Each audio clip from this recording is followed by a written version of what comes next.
প্রিয় দর্শক, আসসালামু আলাইকুম। দর্শক, আপনাদের প্রীতি ও শুভেচ্ছা জানিয়ে শুরু করছি আমাদের আজকের প্রতিবেদন। তো দর্শক, আজকে আমরা এক অসহায় মেয়ের গল্প তুলে ধরব, যার নাম হচ্ছে জান্নাতুল। জান্নাতুলের বিয়ে শাদী হয়নি। জান্নাতুল বিয়ে শাদীর জন্য ইউটিউবে এসেছে। জান্নাতুলে কখনো প্রেম ভালোবাসা করেনি।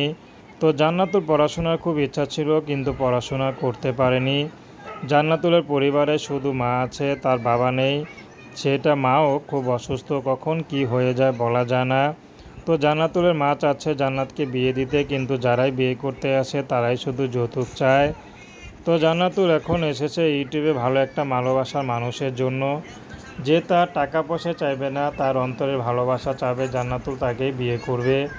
জান্নাতুলের ব্যক্তিগত কোনো পছন্দ নেই। জান্নাতুলকে যে ভালোবেসে আপন করে নিতে পারবে, তার বয়স চেহারা যেমনই হোক, জান্নাতুল রাজি আছে।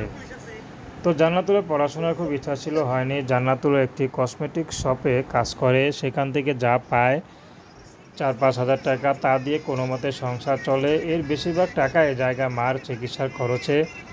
তো কোনো মাসে ঘর ভাড়া দিতে পারে ঠিকমতো, কোনো মাসে আটকিয়ে যায়। তো এইভাবে তাদের জীবনটা চলছে। তো টাকা পয়সা দিয়ে, যৌতুক দিয়ে যে বিয়ে দিবে সেই অবস্থা তাদের নেই। তো দর্শক, এই ছিল জান্নাতুলের জীবনের সংক্ষিপ্ত জীবন কাহিনী। তো প্রেম, ভালোবাসা, সাহায্য সহযোগিতা, বিয়ে শাদী করা একান্ত আপনাদের ব্যক্তিগত ব্যাপার। আসুন আমরা 5 ওয়াক্ত নামাজ পড়ি, দেশের সেবা করি।